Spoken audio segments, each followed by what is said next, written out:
Assalamualaikum warahmatullahi wabarakatuh. Kita lanjutkan materi pembelajaran kita pada siang hari ini. Bapak ingin menjelaskan materi bab 4 yang mengenai keseimbangan dan struktur pasar. Bab 4 ini merupakan bab terakhir di semester pertama ini ya, dan nanti kalian mengikuti penilaian akhir semester, yaitu materinya sampai sini ya, sampai bab 4 ini ya, sampai ke keseimbangan ya dan struktur pasar ya. Nah, untuk di bab 4 ini ya ada beberapa tujuan pembelajaran ya yang ingin dicapai ya, diantaranya yang pertama adalah menjelaskan pengertian dan faktor-faktor ya yang mempengaruhi permintaan dan penawaran. Yang kedua, mendeskripsikan ya fungsi permintaan dan penawaran. Yang ketiga, menjelaskan kurva dan hukum permintaan dan penawaran. Yang berikutnya, mengidentifikasi proses terbentuknya harga keseimbangan. Yang berikutnya menjelaskan pengertian elastisitas dan macam-macam elastisitas, menganalisis faktor-faktor yang mempengaruhi elastisitas permintaan dan penawaran, menjelaskan pengertian dan peran pasar, menjelaskan macam-macam pasar, mendeskripsikan bentuk pasar, dan yang terakhir menjelaskan peran iptek terhadap perubahan jenis dan struktur pasar. Jadi ini adalah tujuan pembelajaran ya yang ingin dicapai ya dalam pembelajaran ya bab 4 ini ya, mengenai keseimbangan ya dan struktur pasar. Oke, yang pertama ya kita lanjut ya ke pengertian dari permintaan ya. Permintaan itu adalah keinginan yang disertai oleh kemampuan ya untuk membeli barang dan jasa pada tingkat harga dan waktu tertentu. Jadi artinya permintaan itu adalah kegiatan membeli ya. Jadi kita ya kalau misalkan melakukan pembelian ya terhadap suatu barang ya pada tingkat harga ya dan juga pada waktu tertentu ya, itu artinya kita sudah melakukan kegiatan permintaan gitu ya. Dan permintaan ini biasanya dilakukan oleh seorang konsumen ya, seorang konsumen ya yang membeli barang dan jasa ya. Nah, kalau membeli barang dan jasa pasti ada harga ya, pasti ada tingkat harga. Selain ada tingkat harga, pasti juga ada waktu ya. Jadi kita kalau membeli barang dan jasa ya pada tingkat harga dan waktu tertentu ya, itu disebut ya sebagai permintaan. Nah, di sini permintaan ya itu bisa meningkat, bisa menurun. Ya, mengapa bisa meningkat dan menurun? Ya, itu semua dipengaruhi oleh faktor-faktor ini. Ya, faktor-faktor inilah ya yang mengakibatkan mengapa ya permintaan yang dilakukan oleh seorang konsumen ya atau pembeli itu terkadang meningkat, terkadang menurun. Ya, terkadang jumlahnya banyak, terkadang jumlahnya sedikit. Ya. Nah, besar dan kecilnya ya kuantitas permintaan ya atau barang dan jasa yang dibeli ya oleh konsumen itu semua dipengaruhi oleh faktor-faktor ini. Apa saja faktor-faktornya? Yang pertama ya, harga barang komplementer ya dan barang substitusi. Ya. Jadi kalau harga barang komplementer ya ini berpengaruh ya terhadap permintaan ya. Waktu bab sebelum-sebelumnya Bapak pernah membahas ya mengenai apa itu barang komplementer. Barang komplementer ya itu artinya adalah barang pelengkap ya, barang yang saling melengkapi ya antara satu barang dengan barang yang lain. Contohnya misalkan baju dengan celana ya. Nah, itu termasuk barang komplementer. Ya. Nah, harga dari barang komplementer ini ya itu berpengaruh terhadap permintaan. Contoh misalkan ketika ketika harga celana itu meningkat, ya pasti permintaan permintaan akan baju pun ya itu akan menurun. Kenapa? Karena kan baju dengan celana itu digunakan satu paket, ya satu pasang, ya, dan tidak bisa orang itu hanya memakai celana saja, dan tidak bisa orang itu hanya memakai baju saja. Nah, artinya kalau misalkan konsumen keberatan ya membeli celana ya karena harganya itu naik, pasti dia juga akan batal ya membeli yang namanya pakaian. Ya, makanya harga celana ya ketika dia naik ya maka permintaan baju itu akan menurun. Gitu ya. Dan sebaliknya ya, ketika harga celana itu menurun ya, maka permintaan pakaian ya itu pasti akan meningkat gitu ya. Nah, selain harga barang komplementer ya juga yang berikutnya adalah harga barang substitusi ya. Harga barang substitusi itu adalah barang pengganti ya. Contohnya misalkan teh dengan kopi ya. Teh dengan kopi ya itu contoh dari barang substitusi. Nah, harga barang substitusi juga ini sama ya, itu berpengaruh ya terhadap permintaan. Contoh ya, di saat misalkan harga kopi itu meningkat, di saat harga kopi meningkat ya itu pasti permintaan akan teh ya itu juga akan ikut meningkat. Ya, kenapa? Ya karena kalau misalkan orang itu keberatan ya membeli kopi karena harganya naik ya pasti orang itu akan banyak beralih ya untuk membeli teh. Ya karena teh itu bisa menggantikan ya yang namanya kopi. Ya, jadi kalau misalkan harga kopinya lagi meningkat ya maka permintaan akan teh ya itu pasti akan meningkat gitu ya. Seperti itu contohnya ya. Atau contoh lain misalkan bus dengan kereta ya.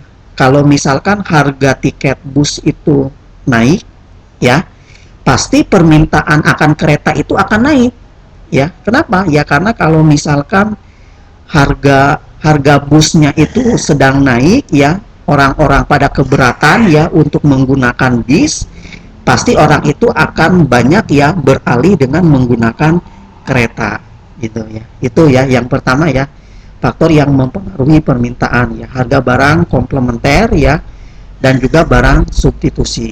Dan yang berikutnya adalah jumlah pendapatan ya. Jadi kalau jumlah pendapatan seseorang itu meningkat ya, maka akan meningkat pula ya permintaannya, dan sebaliknya. Kalau jumlah pendapatan seseorang itu menurun ya, maka permintaannya pun ya itu akan menurun pula. Gitu ya. Terus yang berikutnya ya, perubahan tradisi ya, mode atau selera masyarakat itu juga sama. Ya, selera masyarakat Indonesia ya, kemudian tradisi ya, kemudian mode ya yang ada di masyarakat Indonesia, contohnya misalkan ya itu berpengaruh ya terhadap permintaan gitu ya. Terus yang berikutnya adalah jumlah ya, jumlah atau karakteristik ya penduduk. Nah, semakin besar ya jumlah penduduk suatu negara, pasti permintaannya pun akan besar pula. Ya, dan semakin kecil ya jumlah penduduk ya suatu negara, maka pasti permintaannya pun akan kecil pula. Gitu ya. Terus yang kelima ya ini adalah perkiraan ya dan harapan masyarakat. Ya, biasanya nih misalkan lagi ada isu-isu mau adanya kenaikan BBM ya. Nah, kalau diperkirakan misalkan BBM itu akan naik ya bulan depan, itu pasti harga BBM pada saat sekarang itu pasti permintaan BBM itu akan meningkat. Ya, nah itu sebab mengapa ya perkiraan ya, itu sebab yang mengapa perkiraan atau harapan masyarakat ya itu berpengaruh ya terhadap permintaan.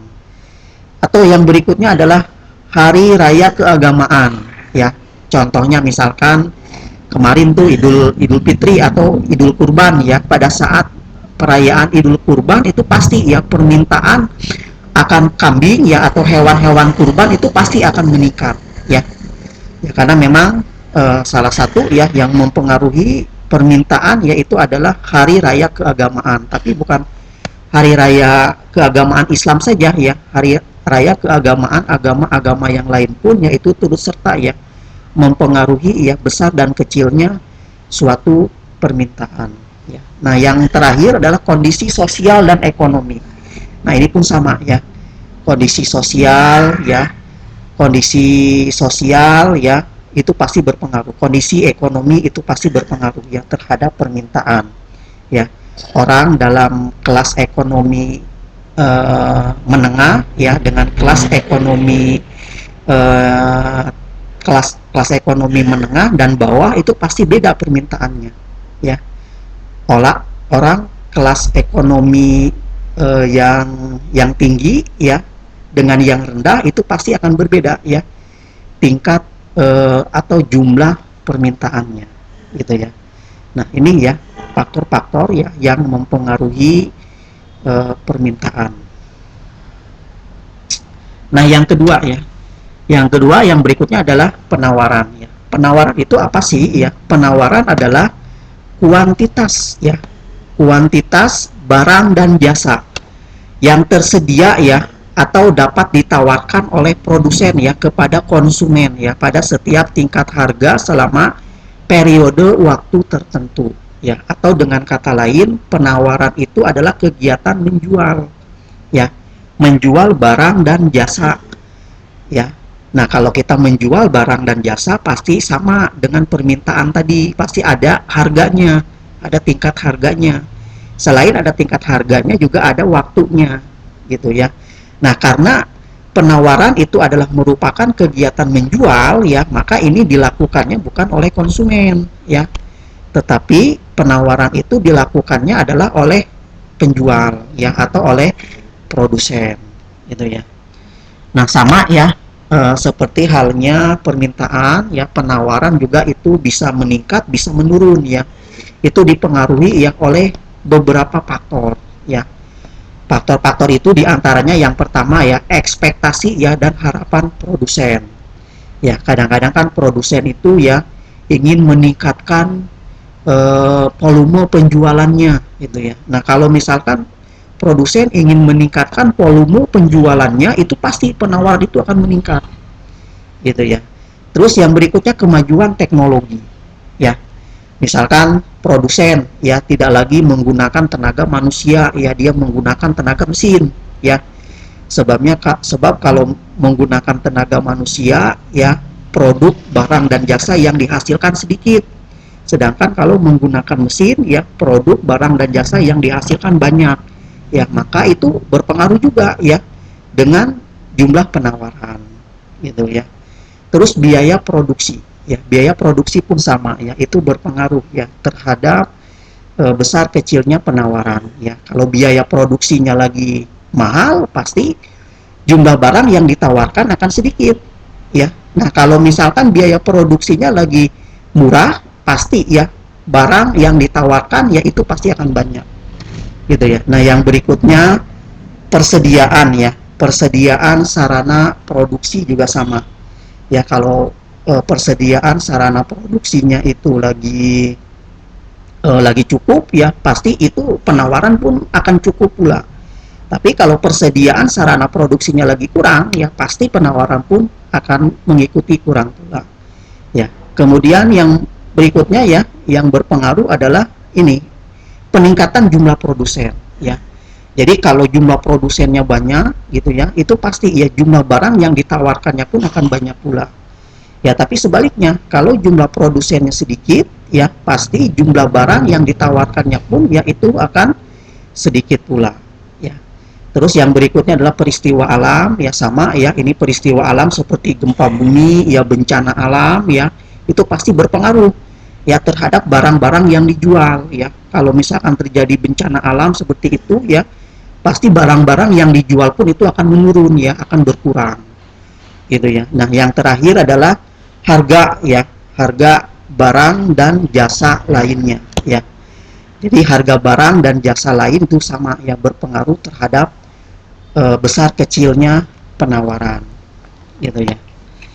Nah, yang berikutnya ya itu mengenai fungsi permintaan ya. Nah, di sini banyak sedikitnya barang yang diminta oleh konsumen ya, tergantung pada tinggi rendahnya harga ya. Jadi eh, jumlah permintaan ya yang dilakukan oleh konsumen ya itu tergantung dari tinggi rendahnya harga ya. Jadi kalau eh, harganya itu lagi meningkat ya kan, pasti permintaannya akan menurun ya. Nah, sebaliknya ya, di saat harganya menurun pasti permintaannya pun itu akan meningkat ya. Maka ada fungsi ya, ada fungsi permintaan. Fungsi permintaan seperti ini ya, dilambangkannya adalah dengan KIDE ya, KIDE. Bisa seperti ini atau bisa juga KIDE ya, KIDE A ya, A kemudian minus BX ya. Bisa seperti ini ya, fungsi dari permintaan ya, KIDE sama dengan FD, atau bisa juga KIDE sama dengan A minus ya BX gitu ya. Nah, di sini ada hukum ya, ada hukum permintaan ya. Jadi jika harga barang naik ya, maka jumlah permintaan barang itu akan berkurang ya, dan sebaliknya jika harga barang turun ya, maka jumlah permintaan itu akan meningkat gitu ya. Kenapa bisa seperti itu ya? Ya karena kan konsumen pasti ya, dia selalu menginginkan yang namanya harga yang murah. Ya contoh misalkan baju. Ya baju kalau misalkan harganya lagi naik ya, maka orang itu nggak pada mau tuh beli baju. Ya, dan sebaliknya kalau di saat harga baju itu lagi menurun ya kan, itu pasti banyak itu orang yang mau membeli baju tersebut. Ya, maka ini sesuai dengan hukum ini ya. Jadi kalau di saat harga itu lagi naik, pasti permintaan itu akan berkurang ya. Nah, di saat harga itu lagi turun, pasti jumlah permintaan itu akan naik ya, karena dipengaruhi oleh sifat konsumen tadi ya, yang selalu yang menginginkan yang namanya harga yang murah gitu ya.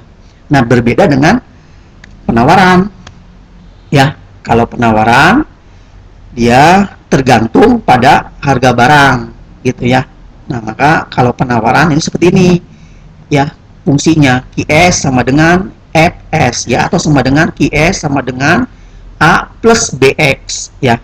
QS sama dengan A plus BX ya.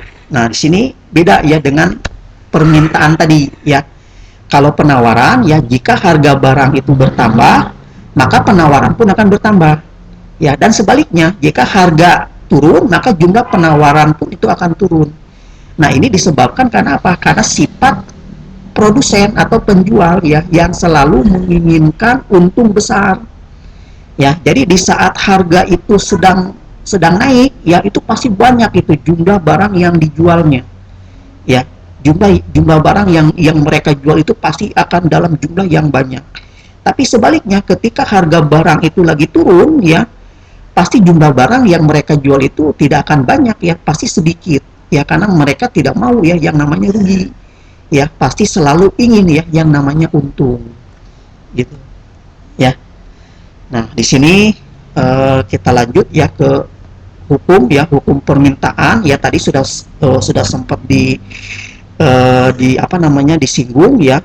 Jadi hukum permintaan itu adalah jika harga suatu barang dan jasa meningkat ya, maka kuantitas yang diminta itu akan menurun ya, dan sebaliknya apabila harga suatu barang dan jasa menurun ya, maka kuantitas yang diminta itu akan meningkat. Nah, di sini ya yang namanya hukum permintaan itu berlaku ya, yang namanya ceteris paribus.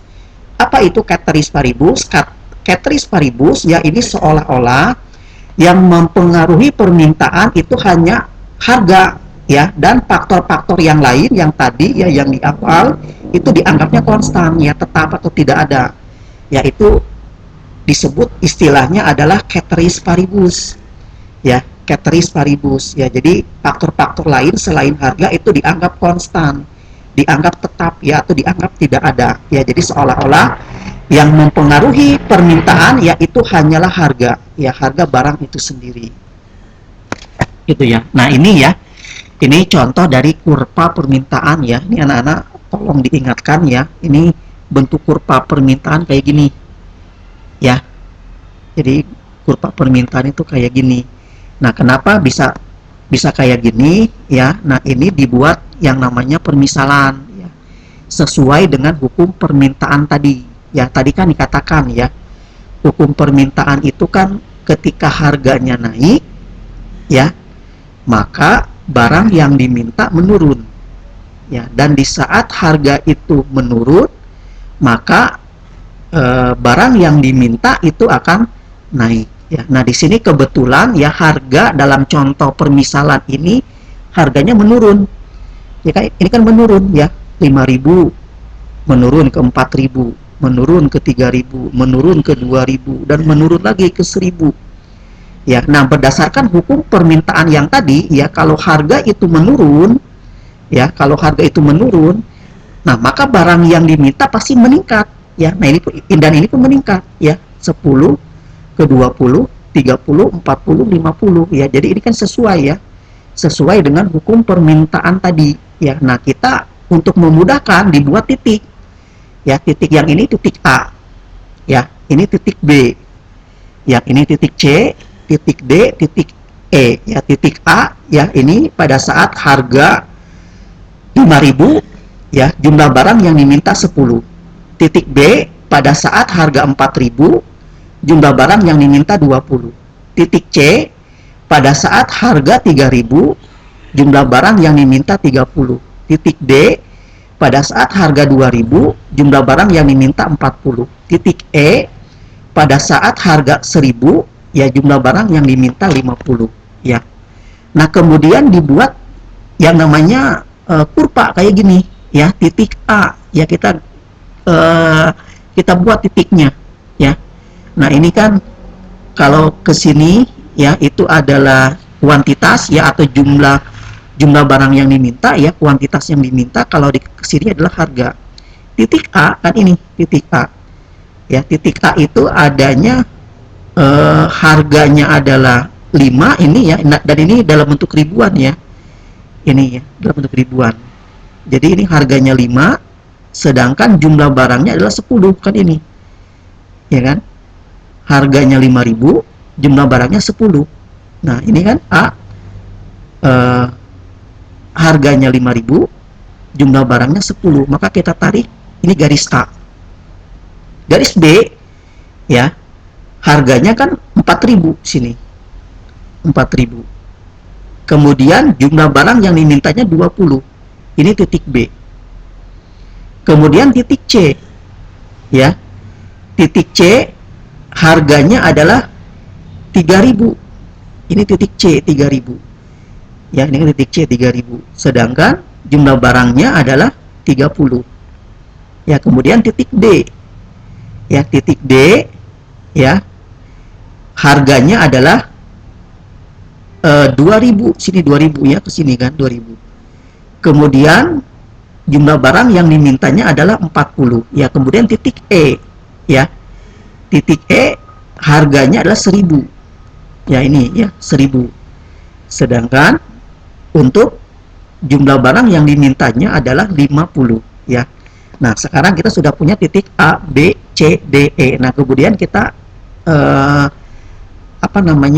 sambungkan ya, kita bentuk sebuah kurva. Nah, kurva seperti ini ya, namanya adalah kurva permintaan gitu ya. Ini namanya kurva permintaan ya. Jadi kurva ini bergerak dari mana ke mana ini ya.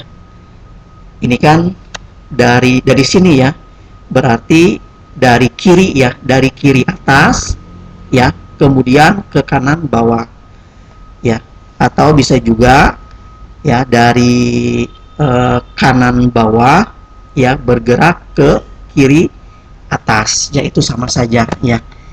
Ya, jadi kalau bentuknya seperti ini ya, itu namanya adalah kurva permintaan. Gitu ya. Nah, sekarang kita lanjut ya ke hukum penawaran. Tadi juga sama ya, sudah dijelaskan. Jadi hukum penawaran itu, jika harga suatu barang itu meningkat, maka kuantitas yang ditawarkan akan meningkat pula. Dan sebaliknya, jika harga suatu barang itu menurun, ya, maka kuantitas barang yang ditawarkan akan menurun pula. Ya. Nah, ini juga sama berlaku ceteris paribus. Jadi seolah-olah yang mempengaruhi penawaran itu hanya harga, ya. Faktor-faktor lain yang sudah disebutkan tadi ya di awal itu dianggap tidak ada. Ya, dianggap konstan. Gitu ya. Nah, ini ya, ini kurvanya ya, kurva penawaran sama dengan kurva permintaan tadi ya. Kita buat dulu terlebih dahulu permisalannya ya. Permisalannya ini sesuai dengan hukum penawaran tadi ya. Ya, kalau harga itu naik, maka penawaran naik ya. Kalau harga itu turun ya, maka penawaran itu turun ya. Ini sorry nih anak-anak ya, ini bukan kuantitas yang diminta ya, tapi kuantitas yang ditawarkan gitu ya. Nah, kebetulan kalau di sini kan contohnya harganya kan menurun. Ya. Jadi dari sini ke sini itu kan harganya menurun. Ya. Nah, kalau harganya ini menurun, ya menurut hukum penawaran, maka jumlah barang yang ditawarkan pun akan menurun. Ini pun sama menurun. 60, 50, 40, 30, 20 ya. Nah, ini kan kita punya titik ya, titik A, B, C dan E. Ya sama kayak tadi ya, kita sambung-sambungkan titik A ya kan antara berapa itu titik A itu kan harganya kan 5 ya, harganya 5 kan ini ya, 5 sini, sedangkan apa namanya, sorry, titik A ya, ya titik A kan ini kan harganya kan ini ya. Nah ini sama kayak gini ya, dan ini nanti membentuk kurvanya kayak gini ya. Titik E ya. Ini mohon maaf ya, ini ada kesalahan ya, ini ada kesalahan ya.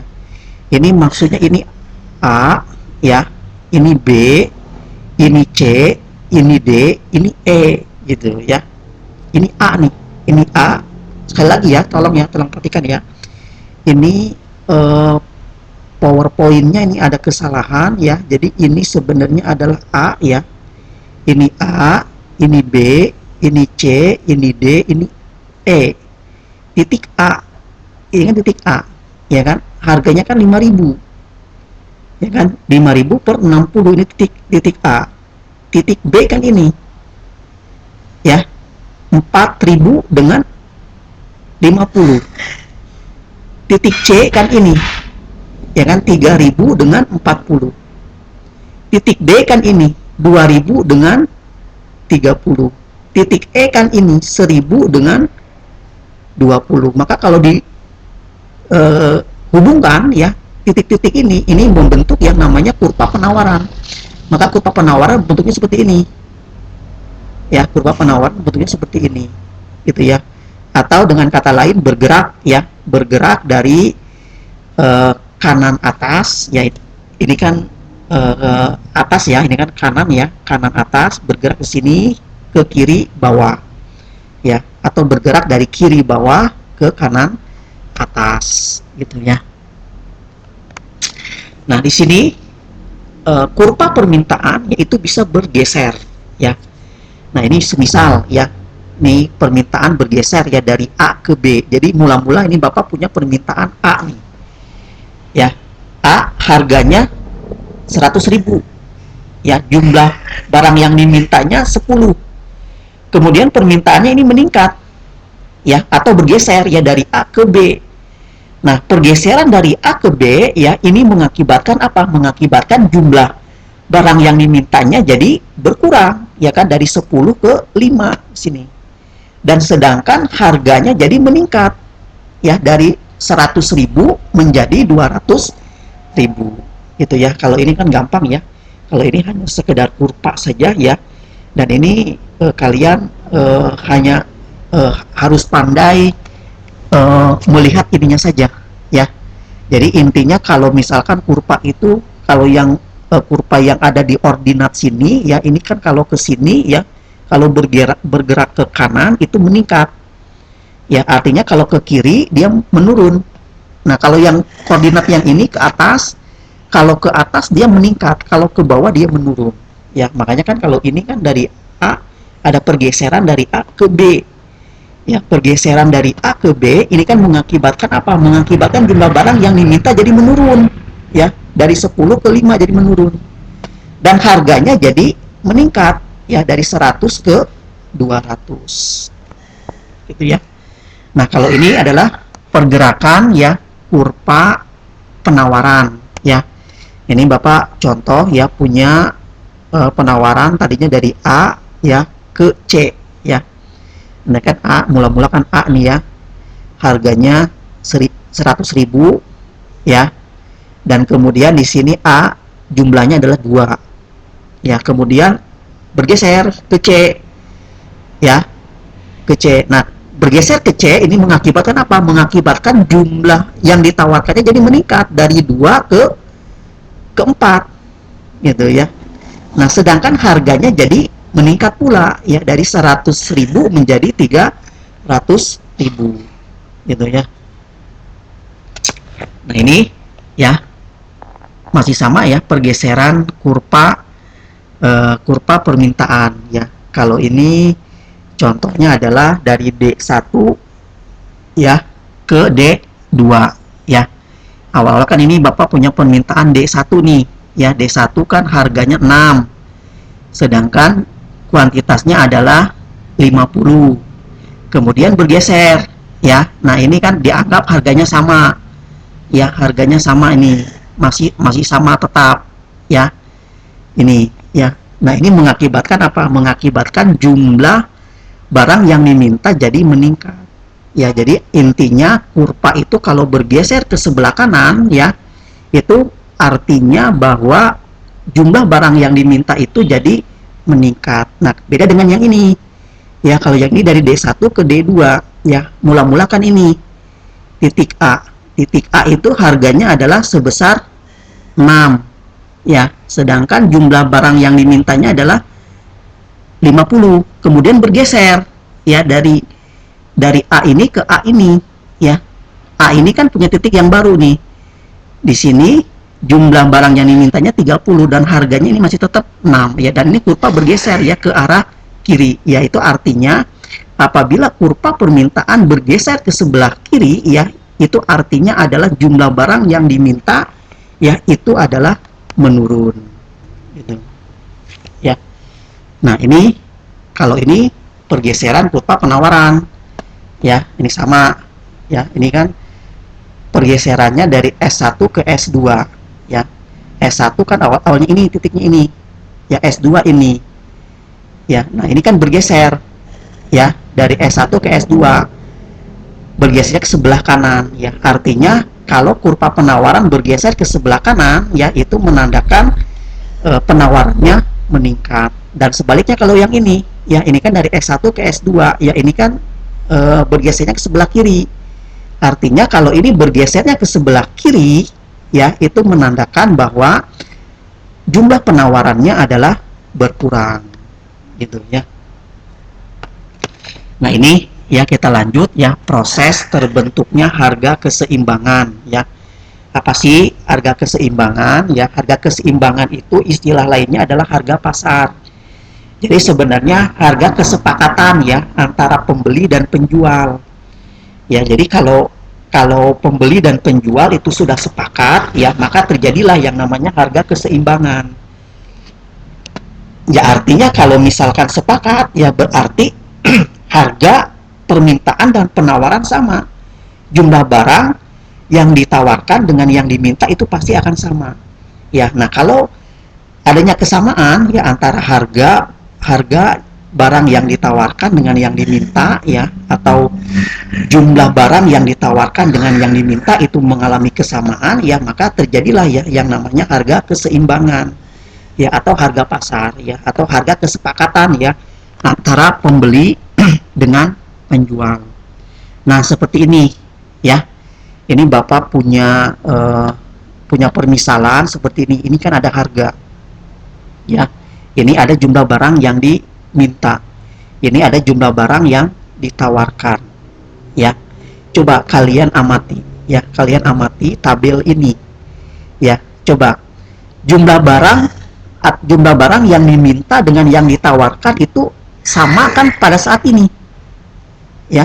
Sama itu pada saat berjumlah 66. Jumlah barang yang diminta itu 66, ya, ini 66. Terus ini jumlah barang yang ditawarkan 66 juga. Nah, maka titik ini disebut titik keseimbangan. Maka harga keseimbangannya adalah sebesar ini, ya, sebesar 3.000 gitu ya. Nah, kalau harga-harga yang lain itu bukan termasuk harga keseimbangan, artinya belum terjadi kesepakatan antara pembeli dan penjual. Di harga 5.000 itu belum terjadi kesepakatan. Di harga 4.000 belum terjadi kesepakatan, 2.000 juga belum, 1.000 juga belum, ya. Nah, baru terjadi kesepakatan antara pembeli dan penjual di harga ini, ya, di harga 3.000. Kenapa? Karena jumlah barang yang dimintanya sama dengan jumlah barang yang ditawarkannya, ya, sama, ya, sebesar 66. Seperti itu, ya. Nah, makanya di sini ada dua kemungkinan, ya. Nah, kalau yang ini, ya, kalau yang ini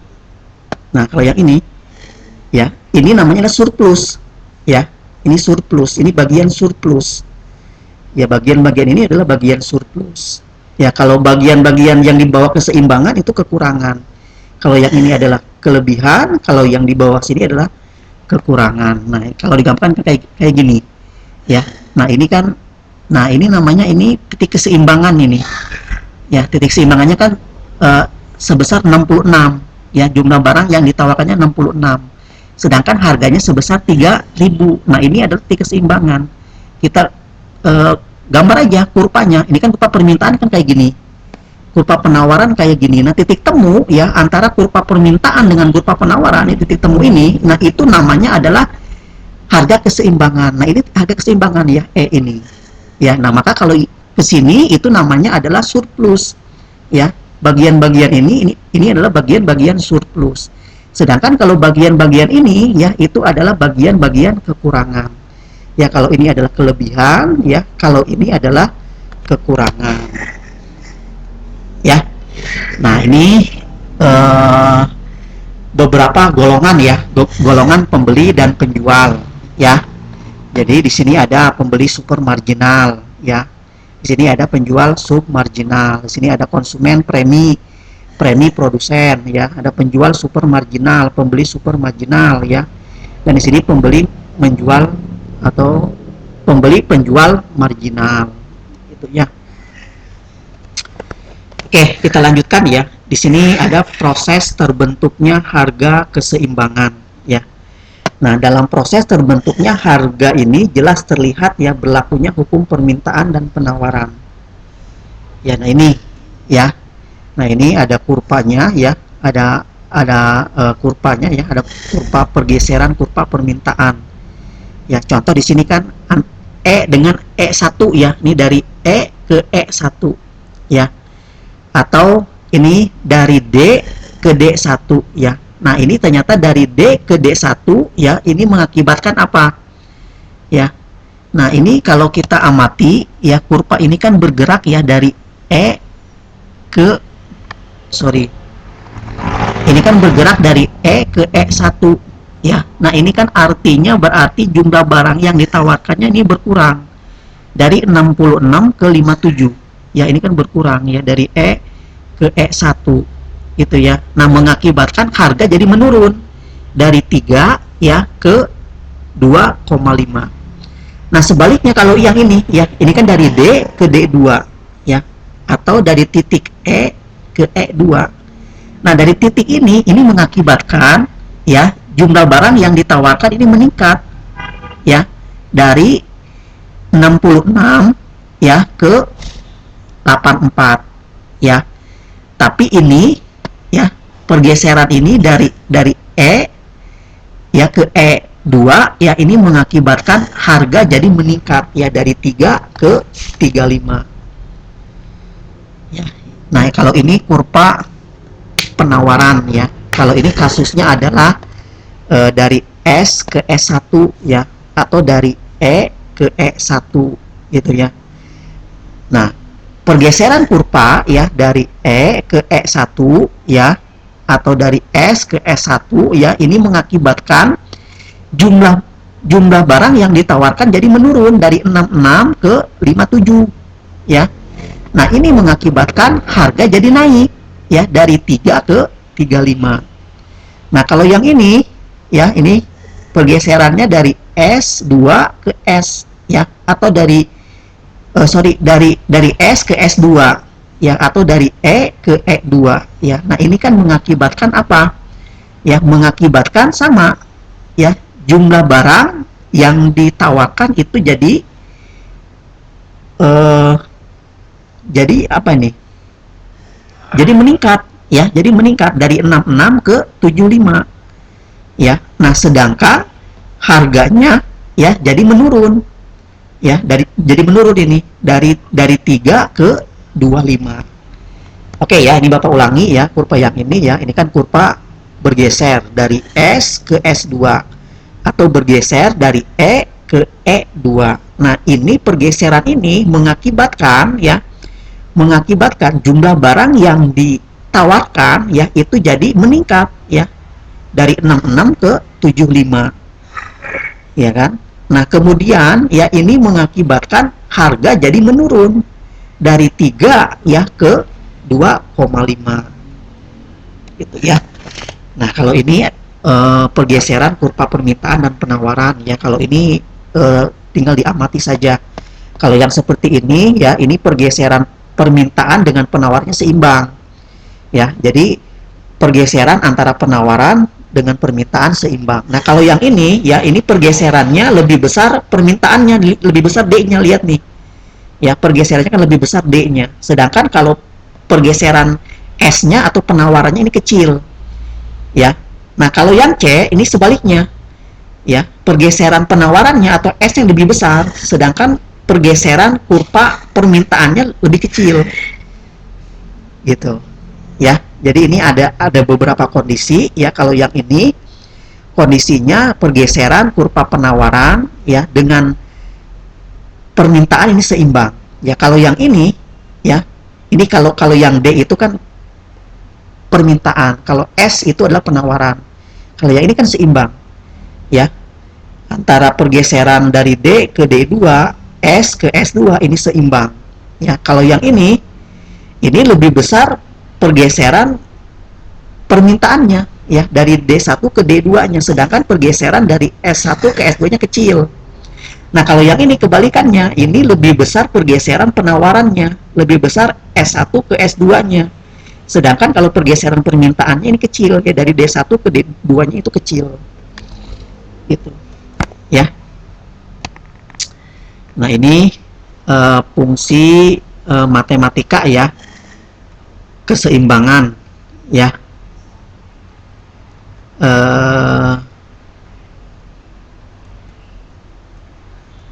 Dan untuk yang fungsi matematika ya pada harga keseimbangan ya, ini nanti Bapak jelaskan lebih lanjut ya pada chapter 2 saja ya.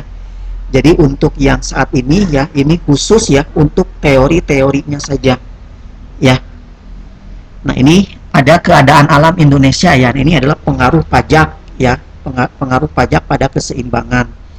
Sistem perpajakan yang dikenakan pemerintah ya terhadap suatu barang ya dibedakan menjadi dua macam.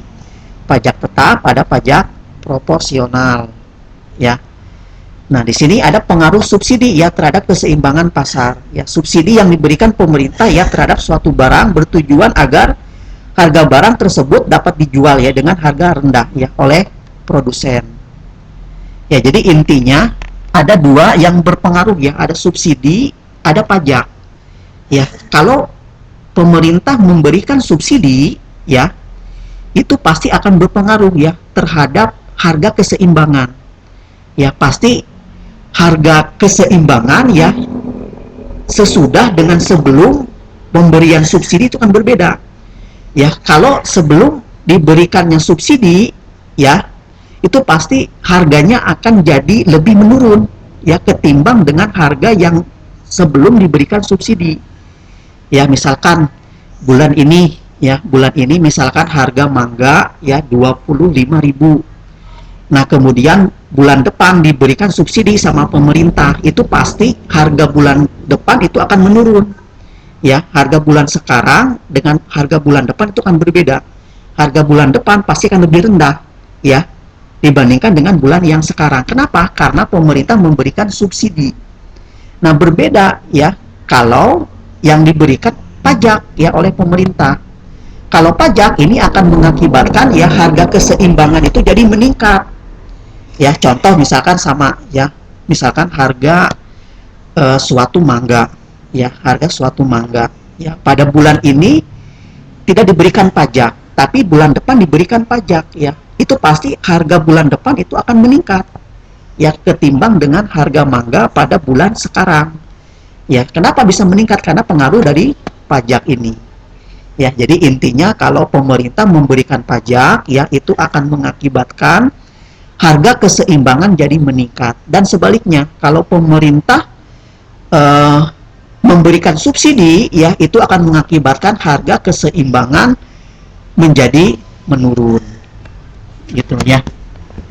Oke, yang berikutnya ya mengenai elastisitas ya.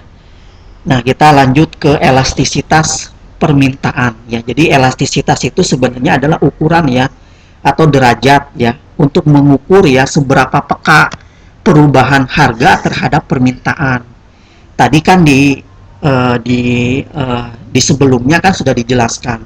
Pada saat harga menurun, permintaan meningkat. Di saat harga meningkat, permintaan menurun.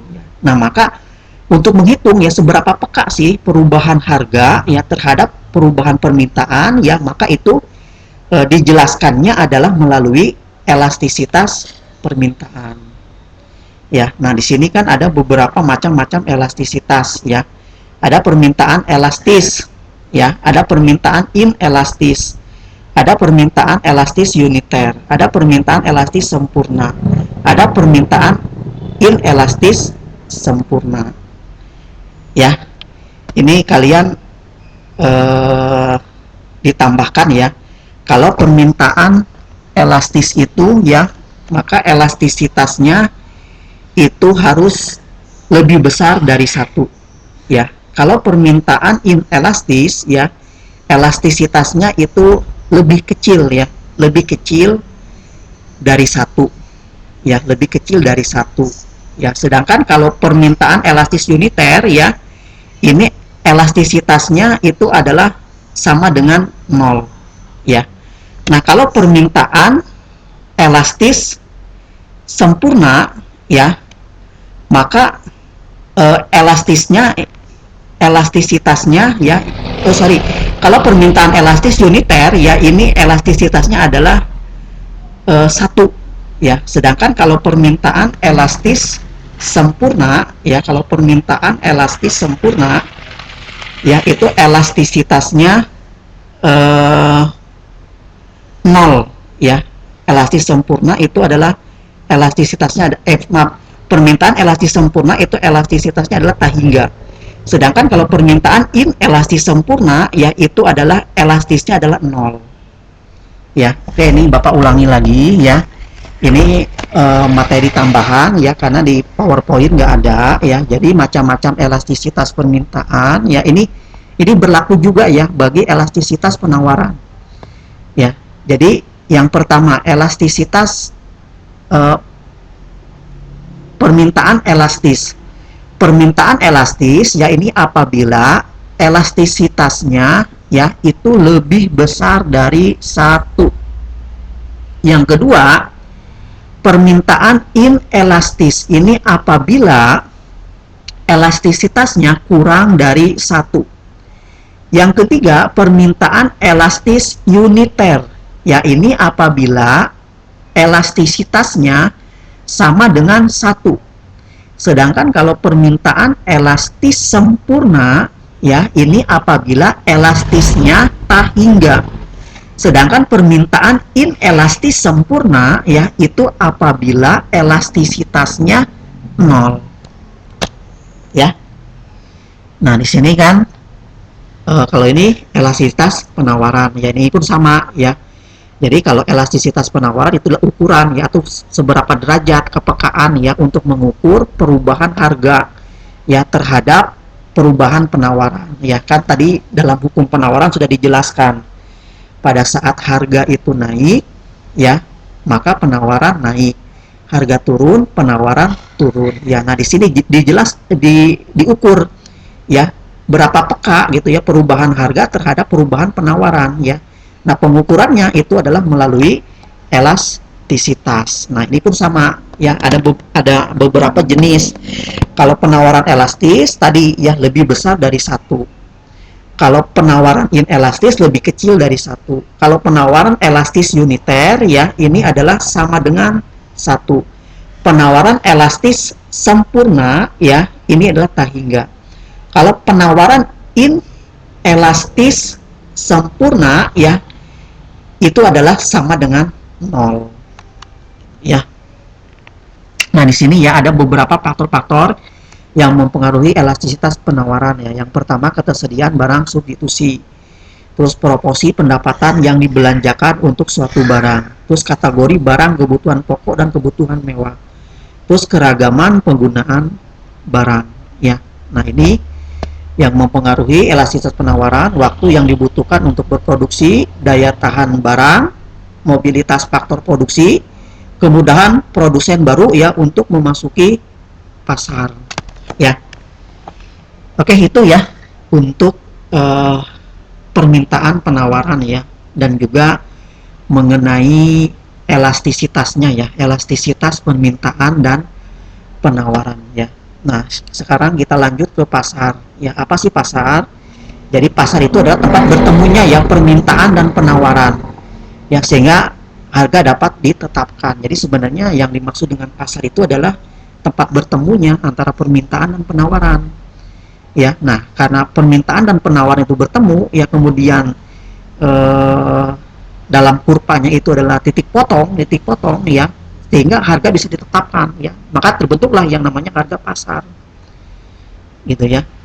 Nah di sini pengertian ya, atau di sini ada peran pasar. Di sini ada beberapa peran pasar ya. Satu, melakukan promosi. Yang kedua, menetapkan harga dan nilai, terus mendistribusikan barang dan jasa, terus menentukan jumlah pembelian dan penjualan, terus menentukan ya jumlah persediaan, yang mengatur kegiatan produksi. Nah di sini ada bentuk-bentuk pasar ya. Yang pertama adalah pasar persaingan sempurna. Apa itu pasar persaingan sempurna? Adalah pasar yang menggambarkan suatu keadaan ya, di mana penjual dan pembeli tidak mempengaruhi harga. Jadi baik penjual dan pembeli dia tidak mempengaruhi harga ya, sehingga harga di pasar itu benar-benar merupakan hasil interaksi antara permintaan dan penawaran ya. Jadi semata-mata harga itu terjadi karena interaksi dua permintaan dan penawaran ya. Penjual dan pembeli dia tidak mempengaruhi ya yang namanya harga, yaitu namanya pasar persaingan sempurna ya. Nah di sini kan ada pasar persaingan sempurna ya, semua produk yang dijual terlihat identik ya, ini ciri-cirinya, sehingga pembeli tidak dapat membedakan ya apakah suatu barang berasal dari produsen A atau B ya. Ini proses terbentuknya ya, proses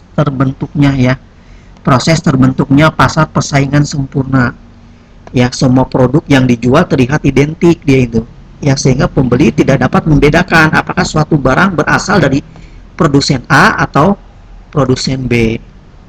Nah, di sini ada bentuk-bentuknya ya, bentuk-bentuk pasar persaingan tidak sempurna. Kalau tadi pasar persaingan sempurna, kalau ini adalah pasar persaingan tidak sempurna. Contohnya adalah pasar monopoli. Ya, ada sebagai suatu bentuk pasar di mana hanya terdapat satu penjual ya yang menguasai pasar, dan perusahaan tidak mempunyai barang pengganti ya, substitusi sangat dekat ya. Contohnya adalah PLN. PLN ini adalah contoh dari pasar monopoli. Kenapa? Karena kan penjualnya hanya satu ya. Orang yang menjual listrik kan hanya PLN saja, tidak ada lagi produsen yang lain, dan konsumen itu harus mengikuti ya harga yang ditetapkan oleh satu penjual tadi ya, mau harganya itu eh, apa namanya, mau mau harganya itu tinggi, mau harganya itu rendah, ya konsumen itu harus mau mengikutinya ya. Nah, itu ada contoh dari pasar monopoli ya, di mana penjualnya dia menguasai pasar ya, karena penjualnya hanya ada satu, sedangkan konsumennya itu banyak ya. Dan juga di sini tidak ada barang pengganti lainnya ya, di sini kan nggak ada pengganti lainnya gitu ya. Contoh lain adalah kereta api. Kereta api pun sama, itu contoh dari pasar persaingan tidak sorry, contoh dari pasar monopoli kereta api ya. Kan penjual kereta api kan cuma hanya satu ya, PT KAI, dan tidak ada lagi barang penggantinya ya. Dan konsumen itu ya harus mengikuti ya harga yang ditetapkan oleh satu orang penjual tadi ya, mau tinggi mau rendah ya, itu konsumen harus mengikuti ya. Itu adalah contoh dari pasar monopoli. Nah, nah ini ya, tadi ini perusahaan listrik negara tadi sudah Bapak jelaskan ya, itu contoh dari pasar pasar monopoli PLN ya. Nah, ada lagi pasar oligopoli ya, adalah pasar di mana penawaran suatu jenis barang dikuasai oleh beberapa perusahaan. Contohnya adalah pasar mobil ya. Kan di kita itu kan pasar mobil kan dikuasai oleh beberapa produsen, Toyota, Suzuki, ya kan, terus Daihatsu, ya, Mitsubishi, ya. Nah, itu contoh dari pasar oligopoli, di mana pasar ya penawarannya itu satu jenis, ya, satu jenis barangnya dan dikuasai oleh beberapa perusahaan. Ya, jadi pasar di mana penawaran ya satu jenis barang dikuasai ya oleh beberapa perusahaan, yaitu contohnya itu termasuk itu adalah pasar oligopoli. Contohnya adalah pasar otomotif ya, atau pasar mobil ya. Kan yang dijual kan barangnya kan satu jenis berupa mobil ya, tapi pasar ini kan dikuasai ya oleh beberapa perusahaan gitu, ya. Nah, yang kedua ada lagi pasar oligopoli ya. Pasar oligopoli ini contohnya lah pasar smartphone, salah satu contoh pasar oligopoli, karena didominasi ya oleh segelintir perusahaan ya. Atau tadi sama tadi tuh ya, pasar mobil juga sama, yaitu termasuk ke dalam pasar oligopoli ya. Jadi barang atau produknya sejenis tapi didominasi atau dikuasai ya oleh beberapa perusahaan ya. Nah, yang berikutnya adalah pasar monopolistik ya. Apa itu? Itu adalah suatu pasar ya di mana terdapat banyak produsen ya yang menghasilkan barang yang serupa ya, tetapi memiliki perbedaan pada beberapa aspek. Ya, contoh adalah pasar sepeda motor di Indonesia. Ya, itu contoh dari pasar monopolistik. Ya, jadi di mana produsennya banyak ya, tapi barang yang dihasilkan serupa, tapi tetap ya memiliki beberapa perbedaan ya dari berbagai aspek. Yaitu termasuk ke dalam contoh dari pasar monopolistik ya. Nah, ini peran iptek ya terhadap perubahan jenis dan struktur pasar ya. Sini hadirnya internet yang membuat pedagang dapat dilakukan secara elektronik ya, atau yang lebih dikenal dengan e-commerce ya. Jadi e-commerce itu adalah jual beli secara online ya. Jadi sekarang itu kan pasar ya tidak hanya seperti pasar yang selama ini kita lihat ya. Nah, ternyata ada jenis-jenis pasar lainnya ya, yang itu pun sebenarnya bisa dikatakan ya sebagai jenis pasar ya. Ini atau disebut dengan e-commerce ya, atau kalau bahasa kita mah adalah jual beli online. Kita kan pernah ya membeli barang yang lewat Lazada, Tokopedia. Nah, itu pun sama termasuk pasar ya. Dan kita dalam melaksanakan transaksi jual beli yaitu nggak mesti harus ketemu antara si penjual dan si pembelinya ya. Nah, tapi jual beli yang dilakukan melalui aplikasi Lazada atau Tokopedia itu pun sama ya, bisa disebut sebagai pasar ya, bisa disebut sebagai pasar ya, atau disebut sebagai e-commerce ya. Nah ini ya, masih sama ya. Data Kemenpo mencatat nilai transaksi e-commerce di Indonesia tahun 2014 mencapai 12 miliar dolar atau sekitar 150 triliun rupiah. Ya. Dalam e-commerce, perusahaan atau perorangan ya itu dapat menjual ya produknya ya kepada konsumen yang melalui internet lewat situs mereka sendiri. Jadi dijualnya melalui internet atau melalui aplikasi ya, tadi bisa lewat Lazada, Bukalapak, atau bisa lewat Tokopedia ya. Nah ini kan ada lagi ya, peran iptek terhadap perubahan jenis dan struktur pasar ya. Iptek dapat mempengaruhi struktur pasar, contohnya adalah inovasi di bidang seperti perkembangan komputer ya pribadi di tahun 80-an, misalnya mengubah kondisi industri komputer ya yang dimonopoli perusahaan IBM. Oke, mungkin itu saja ya materi untuk hari ini, dan nanti mungkin materi ini tidak selesai ya satu pertemuan, dan nanti ada lagi ya pertemuan yang kedua ya. Tapi kalau kalian misalkan pada pembelajaran hari ini ya sekiranya ada yang mau ditanyakan ya silakan ya kalian tanyakan ya, boleh ditanyakan dengan japri ya, dengan japri ke Bapak ya. Kalau misalkan yang sudah punya WA Bapak silakan di japri, atau kalau yang tidak punya silakan minta ke wali kelas, atau kalau mau bertanya bisa juga ya melalui GCR ya, GCR-nya kan sudah ada ya. Nanti silakan ditulis saja pertanyaannya di kolom komentar ya. Dan nanti jangan lupa ya, karena video ini di-upload ya di YouTube, dan nanti jangan lupa ya di like dan di subscribe ya. Dan nanti jangan lupa ya tunggu video bagian yang keduanya. Untuk pertemuan kali ini Bapak cukupkan sampai di sini. Wabillahi taufik wal hidayah. Wassalamualaikum warahmatullahi wabarakatuh.